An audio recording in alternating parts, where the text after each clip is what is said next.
मैं एक बार जगन्नाथपुरी गया था, आप भी गए होंगे। तो मैंने मंदिर के महंत को पूछा कि ये भगवान का प्रसाद, माने वहां दाल और चावल मिलता है प्रसाद के रूप में, वो मिट्टी की हांडी में क्यों बनाते हैं? तो उसने एक ही वाक्य कहा, मिट्टी पवित्र होती है।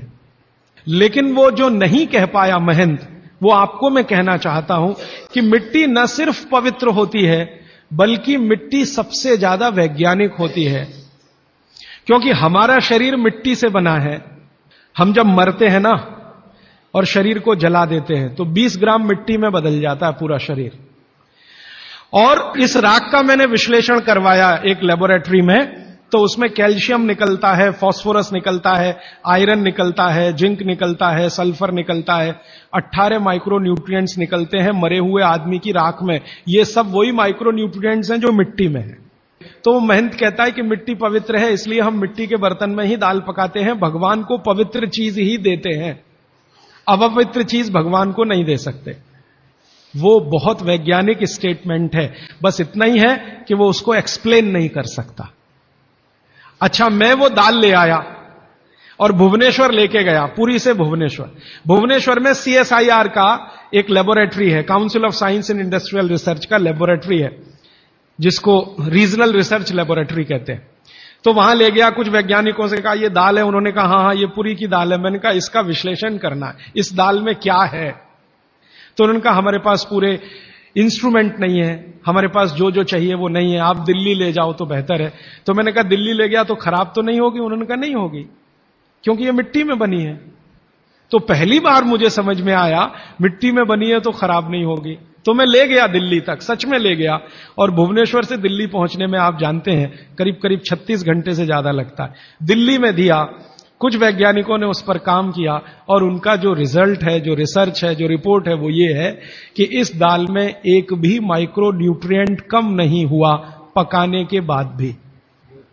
तो प्रेशर कुकर की दाल को जब उन्होंने रिसर्च करके देखा तो उन्होंने कहा इसमें माइक्रो न्यूट्रिएंट्स बहुत ही कम है। मैं पूछा परसेंटेज वाइज बता दो, तो उन्होंने कहा अगर अरहर की दाल को मिट्टी के हांडी में पकाओ और 100% माइक्रो न्यूट्रिएंट्स हैं तो कुकर में पकाने में 13% ही बचते हैं, 87% नष्ट हो गए। मैं पूछा कैसे नष्ट हुए, तो उन्होंने कहा ये जो प्रेशर पड़ा है ऊपर से और इसने दाल को पकने नहीं दिया, तोड़ दिया, मॉलिक्यूल्स टूट गए हैं, तो दाल तो बिखर गई है, पकी नहीं है, बिखर गई है, सॉफ्ट हो गई है। तो खाने में हमको ऐसा लग रहा है कि ये पका हुआ खा रहे हैं, लेकिन वास्तव में वो नहीं है। पके हुए से मतलब यह होता है कि जो माइक्रो न्यूट्रिएंट्स आपको कच्चे रूप में शरीर को उपयोग नहीं आते, उनको आप उपयोगी बना लें, इसको पका हुआ कहते हैं आयुर्वेद में। तो उन्होंने कहा कि यह मिट्टी की हांडी की दाल बहुत बहुत क्वालिटी में ऊंची है, बशर्ते कि आपके प्रेशर कुकर की। और दूसरी बात तो आप सभी जानते हैं, वो मुझे सिर्फ रिपीट करनी है कि मिट्टी की हांडी की बनाई हुई दाल को खा लीजिए तो जो उसका स्वाद है वो जिंदगी भर नहीं भूलेंगे आप। इसका मतलब क्या है, भारत में चिकित्सा का और शास्त्र पाक कला का ऐसा विज्ञान विकसित हुआ है जहां क्वालिटी भी मेंटेन रहेगी और स्वाद भी मेंटेन रहेगा। तब मैंने गांव गांव घूमता रहता हूं तो पूछना शुरू किया, तो बोलते हैं लोग कि ज्यादा नहीं, 30-40 साल पहले सब घर में मिट्टी की हांडी की दाल थी। मेरी दादी को पूछा तो दादी कहती है कि हम तो जिंदगी भर मिट्टी की दाल ही खाते रहे। तब मेरे समझ में आया कि मेरी दादी को डायबिटीज क्यों नहीं हुआ, तब मुझे समझ में आया उसको घुटने का दर्द क्यों नहीं हुआ, तब मुझे समझ में आया उसके 3200 दांत मरने के दिन तक सुरक्षित थे, क्योंकि हमने उसका अंतिम संस्कार किया। अगले दिन जब राखी लेने गए तो सारे दांत उसके 32 के 32 निकले। तब मेरे समझ में आया कि 94 साल की उम्र तक मरते समय चश्मा क्यों नहीं लगा उसकी आंखों पे, और जीवन के आखिरी दिन तक अपने कपड़े खुद अपने हाथ से धोते हुए मरी थी। ये कारण है कि शरीर को आवश्यक माइक्रो न्यूट्रिएंट्स की पूर्ति अगर नियमित रूप से होती रहे तो आपका शरीर ज्यादा दिनों तक बिना किसी दूसरे की मदद के काम करता है। तो माइक्रो न्यूट्रिएंट्स पूरा सप्लाई मिला दाल में, जो खाई थी उसने मिट्टी की हांडी में पका पका के। और न सिर्फ दाल पकाती थी वो मिट्टी की हांडी में, बल्कि दूध भी मिट्टी की हांडी में पकाती थी। घी भी मिट्टी की हांडी से ही निकालती थी, दही का मट्ठा भी मिट्टी की हांडी में ही बनता था। अब मेरे समझ में आया कि हजारों साल से मिट्टी के बर्तन क्यों इस देश में आए। हम भी एल्यूमिनियम बना सकते थे। हिंदुस्तान में बॉक्साइट के खजाने भरे पड़े हैं। कर्नाटक बहुत बड़ा भंडार, तमिलनाडु, आंध्र प्रदेश बॉक्साइट के बड़े भंडार हैं। हम भी बना सकते थे, अगर बॉक्साइट है तो एल्यूमिनियम बनाना कोई मुश्किल काम नहीं है, लेकिन हमने नहीं बनाया क्योंकि उसकी जरूरत नहीं थी। इसलिए कुम्हारों की एक पूरी की पूरी जमात इस देश में खड़ी की गई कि तुमको भैया मिट्टी के ही बर्तन बनाने हैं। माने तुमसे बड़ा वैज्ञानिक कौन? अब ये कुम्हार जो इतने बड़े वैज्ञानिक हैं इस देश के, जो मिट्टी के बर्तन बनाकर हजारों साल से दे रहे हैं हमारे स्वास्थ्य की रक्षा करने के लिए, हमने उनको नीची जाति बना दिया। हम कैसे मूर्ख लोग, ये ऊंचा नीचा हमने डाल दिया इस देश में, इसी ने देश का सत्यानाश कर दिया। अगर प्रेशर कुकर की कंपनी जो बना रही है प्रेशर कुकर वो ऊंचा आदमी है, तो ये कुम्हार नीचा कैसे हो गया? जो सबसे बड़ा वैज्ञानिक काम कर रहा है, मिट्टी के बर्तन बना बनाकर आपके माइक्रो न्यूट्रिएंट्स को, आपके सूक्ष्म पोषक तत्वों को कम नहीं होने देने के लिए मिट्टी का सिलेक्शन करता है वो। आपको मालूम है हर एक मिट्टी से बर्तन नहीं बनते। एक खास तरह की मिट्टी है वही बर्तन बनाने में काम आती है, और एक खास तरह की मिट्टी है जो हांडी बनाती है, दूसरे खास तरह की मिट्टी में कुल्हड़ बनता है, तीसरे खास तरह की मिट्टी में कुछ और बनता है। ये मिट्टी को पहचानना कि इसमें कैल्शियम ज्यादा, इसमें मैग्नीशियम ज्यादा, इसलिए हांडी इससे बनाओ, और इसमें कैल्शियम मैग्नीशियम कम है इसलिए इसका कुल्हड़ बनाओ, ये तो बहुत बहुत बारीक और विज्ञान का काम है। ये सब कुम्हार कर रहे हैं, हजारों साल से कर रहे हैं, बिना किसी यूनिवर्सिटी में पढ़े हुए कर रहे हैं। तो हमें तो वंदन करना चाहिए, उनके सामने नतमस्तक होना चाहिए। कितने महान लोग हैं। दुर्भाग्य से सरकार की कैटेगरी में वो बैकवर्ड क्लास में आते हैं। और सबसे मजे की बात कि ये हांडी जब खत्म होगी, माने इसकी लाइफ पूरी हो जाएगी, तो ये हांडी फिर मिट्टी में मिल जाएगी और फिर वही मिट्टी से हांडी बन जाएगी। दुनिया में ऐसी कोई वस्तु नहीं है। प्रेशर कुकर के बारे में तो नहीं कह सकते आप, बायोडिग्रेडेबल है। तो आप भी कर लीजिए ये काम, प्रेशर कुकर निकालिए, मिट्टी की हांडी ले आइए।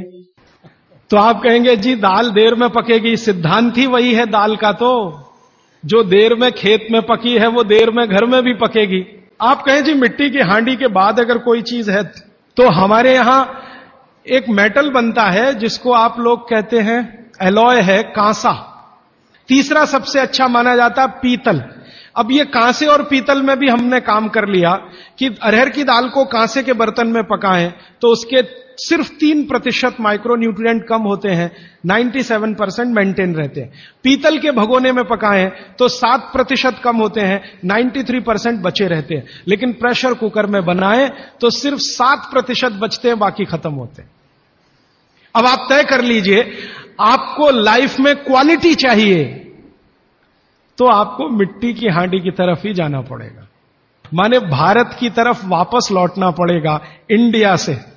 अभी हम हैं इंडिया में, जो बनाया अंग्रेजों ने या बना दिया अमरीकियों ने। इस इंडिया से निकल के भारत की यात्रा करनी पड़ेगी।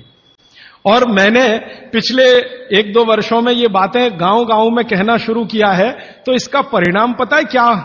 कि कुम्हारों की इज्जत बढ़ गई है गांव में।